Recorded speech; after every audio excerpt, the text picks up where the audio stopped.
Hello and welcome back to the MLB DFS slate breakdown. This is for opening day, Thursday, March 27th. We're going to be going over the big slate here. I'm your host, Tyler Wiemann, and come join us at LineStar. $39.99 per month gets you access to all we do, all the props, all the DFS. You get it all. We also do have a free 7-day trial through the app stores. Download LineStar app on iOS or Android, and you can get 7 free days if you've never tried us out before. Now, let's dive into it. If you are new to this show, we will go cover both pitchers, or both slates, FanDuel and DraftKings, for some pitchers to consider. Then we'll dive in and look at our stacks. So, starting with the pitchers on DraftKings, our high-owned Paul Skeens. Should really be no surprise to anybody. He is going to be high-owned all season long and is just an absolute beast. 2.49 FIP through his 20 starts last year. That came with a 33% K rate. Now, he really dialed it in towards the end of the year, but was on a little bit of a pitch limit. His last 5 starts, 1.23 FIP, 36% K rate. The guy is incredible, and he learned more pitches this offseason. Facing the Miami Marlins, who are already beat up, already hurt a little bit, and missing a couple of their better batters, it makes a lot of sense to want some Paul Skeens. I'm going to have some, and he's going high-owned for a good reason. Next, we got Yusei Kikuchi, 6,924% owned. This is not surprising to be very, very chalky. It's versus the White Sox, who didn't even win 50 games last season. They didn't get any better.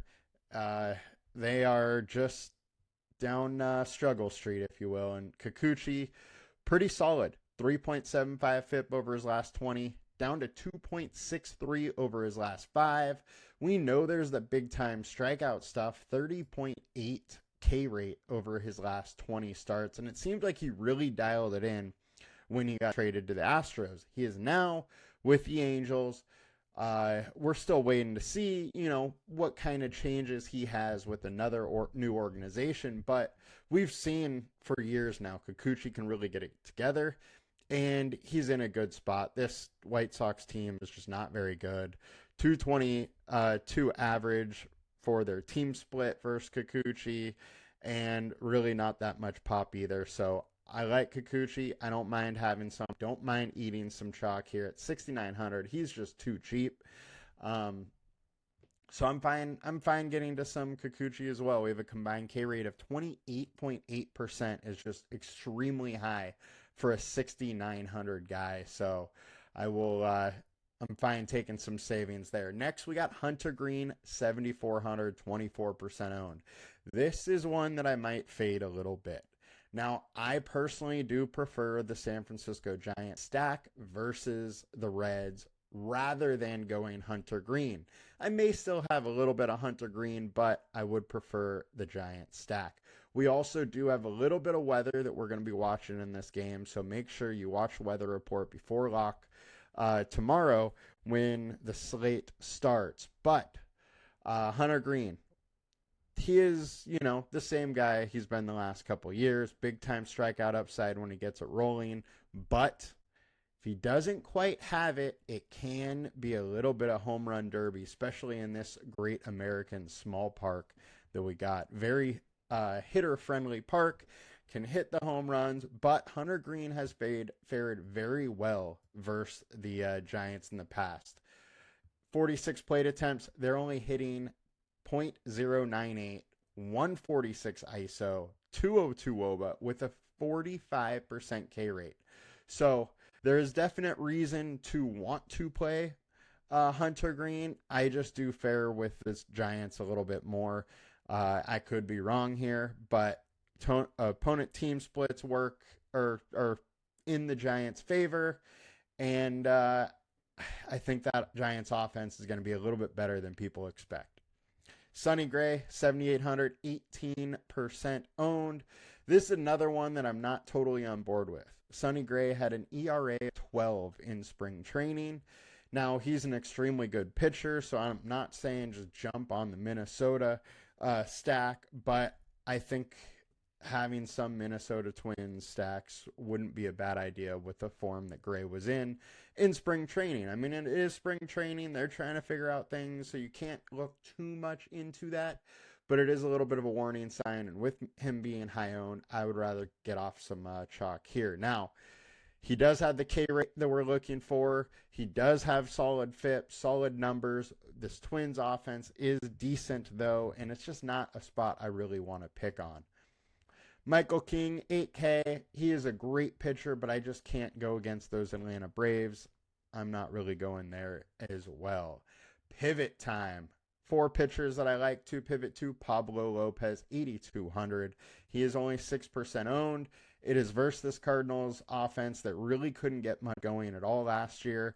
And Lopez is a very solid pitcher. He had a little bit of an off year last year, but his FIP was still 3.56 over the last 20 starts. The year before, his FIP was 3.33. He has that in him. He has some strikeout upside, and this Cardinals offense is not very good. There is a little bit of weather issue here in St. Louis too, so make sure you watch that if you're starting Pablo Lopez, just to make sure there's not going to be any delay that could bring him out early. But Pablo Lopez is one that I am interested in. Next, Garrett Crochet, 9K.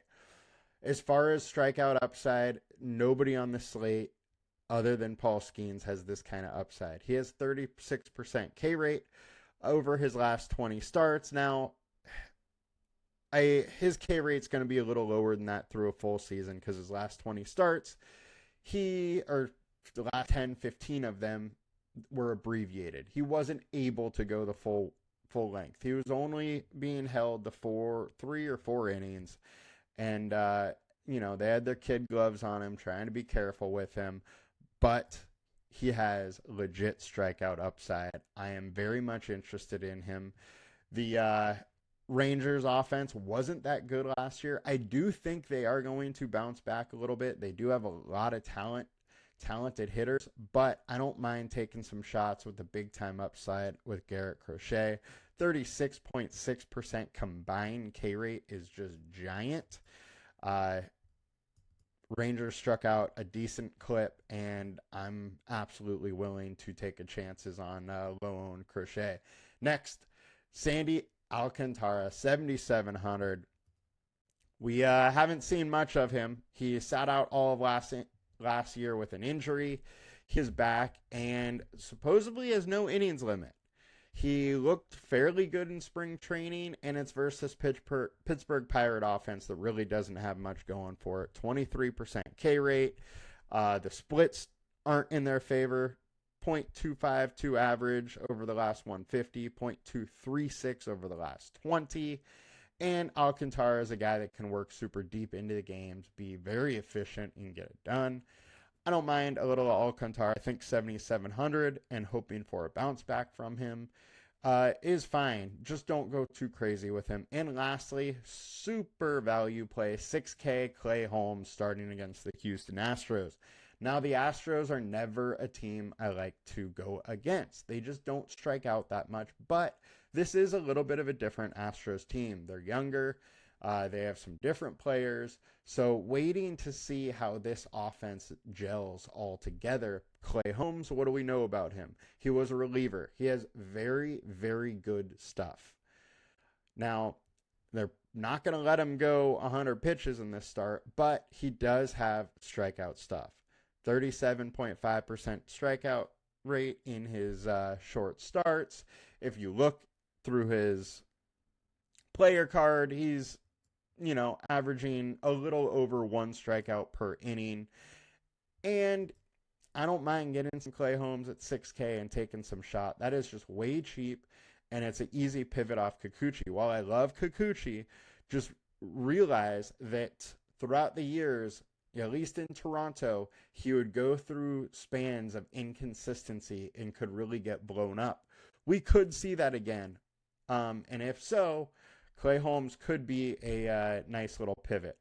Next, let's get over to FanDuel. Look at their high owned before we grab some stacks. Paul Skeens, highest owned. Kikuchi, second highest owned. Kikuchi's 8,400 over here. He is not nearly as affordable. I am fine getting a little bit of Kikuchi over here as well. Garrett Crochet, I love it, 9,600. Absolutely fine getting a ton of him as well as Skeens. And then I think we got to talk about Pablo Lopez here. 8,800, just too much upside not to consider him a little bit as well. Now, let's jump into some stacks. Nifty stack finder tool here. What we will do is we'll go through the stacks through the stack finder. First, highest owned stack, and that is Philadelphia Phillies. They're in a decent spot versus Mackenzie Gore. While Gore has shown flashes of being a very, very good pitcher with a 2.9 FIP, and over the last 5, 3.73 over the last 20, he can be got, and this Philadelphia Phillies team can hit the ball very well. Makes some sense that people are going there when we have a slate full of studs. Next, we have the Angels going against Sean Burke. While I think a lot of people are going to gravitate to this stack because of Sean Burke, but he actually showed some real upside. He doesn't have a name for himself, but had some real nice starts the end of last year. And I do think this Angels offense may be going a little over-owned. I don't mind getting some. They are, a little exciting with Trout back, Ward healthy, and Soler, and they got some solid bats, that is for sure. But I don't absolutely love them, and they're almost 70% owned. I don't mind getting a little different. Next, our highest projected stacks. We got the New York Mets versus Framber Valdez. Now, Framber had a little bit of an offseason, but he did start getting it together towards the end of last year. He is a very good pitcher, but this Mets offense is going to be a tricky one to pitch around with Lindor, Soto, Alonso, Vientos, Nimmo. They got a lot of bats that can really get it going, and it's not one that we really want to pick on from a pitcher standpoint. I don't mind getting to some Mets, but I'm probably not going to get a ton. I do worry about that ceiling upside with Framber just being a very good pitcher. Phillies are popping up here as well. And then we got the Minnesota Twins. Very interested in the Twins. Like I said, Sonny Gray had a very, very rough spring. He also had a 4.24 ERA last year over his last 20 starts. So, nothing really to write home about. But he is a solid pitcher. However, Sonny Gray is in a very interesting spot for me to try and stack against. Now, our highest value stacks, it's the White Sox. I would ignore this. I think there's plenty of value on the slate that we don't need to go all the way down to the White Sox. Now, I did say that Kikuchi is streaky. He had his streaky times in Toronto. There would be times where he throws batting practice and times that he strikes everybody out. If we get a batting practice day, White Sox are going to be super low owned. There's absolutely leverage there. I just don't love going there. Now our highest ceiling plays, we got Atlanta versus Michael King. For the ceiling plays all season long, generally what pops up here is just some of the best offenses. So what do we see today? We see Braves, we see Mets, we see Texas all popping up. I don't love the Braves today. I think Michael King's a very solid pitcher, especially at home. It's a run total only 7. Mets, I don't mind getting to. Texas, I think they might have a tough time versus Crochet, but I don't mind getting to a little bit of them just because of how good that offense is as a whole. Now, highest leverage stacks, we got Padres versus Chris Sale. Very good offense, but it's Chris Sale who is just coming off an unbelievable season. It's going to be hard for the Padres to get to him. Can they? Yes. Will they? I don't know. I don't have that much faith in them. I don't necessarily want to use Chris Sale, though, just because the Padres don't strike out all that much. Now, highest FIP pitcher on the slate, we got Houston. So Houston versus Clay Holmes. Now, his ERA is 2.08, FIP 4.3. So maybe that shows a little chink in the armor there where you could stack Houston. I don't love it. I think Clay Holmes is very good, but hey, he's a 6K pitcher, and Houston is years of showing us they're a very good offense. Then we have Nathan Eovaldi, 4.58 FIP over his last 5, 4.04 FIP over his last 20 versus this Boston Red Sox team. I love this Red Sox stack, and I think it is going way under owned. They have a slew of bats that you can use. The stack is going to be good. I think Boston is going way under owned to start the season here. And lastly, let's just check the teams tab to see if I didn't miss anything. Houston Astros, highest implied run total at 4.8. Angels, 4.8. Giants, 4.8. Then we got Boston at 4.5. One of my favorite stacks, going way under owned. 4.5 run total. Makes a lot of sense to want to go there. Minnesota is also there. KC versus Tanner Bybee is showing up. Don't mind a little bit of that one as well. I think if you want to get a little wild, Pittsburgh has a 4 implied run total for Sandy Alcantara. He hasn't been there for a long time. Missed all of last season. Maybe there's a little rust to shake off. I don't mind a little bit of Pittsburgh stacks. I don't want to go too nuts. You can hope for a cruise missile there. Logan Webb, very good pitcher, but great hitter park, and he can allow some stolen bases. He's allowed 10 stolen bases in the last 20 games, and Cincinnati has a lot of guys that can run, so a little interest there. And that will do it for us today. The one team that is not on there that I wanted to shout out, it's because FanDuel Slate does start an hour earlier, but I am very interested in Baltimore. Run total of 5. Jose Barrios can be very good, but he can also get crushed by lefties, and Baltimore has a lot of lefties they can throw at them.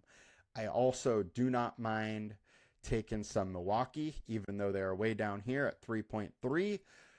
Carlos Rodon hasn't been Carlos Rodon for a couple seasons and had a little bit of a shaky spring. Milwaukee has some bats that I do think are interesting, and that'll do it for us today, guys. Hope you all have a good one. We will be back on Friday with more. Peace.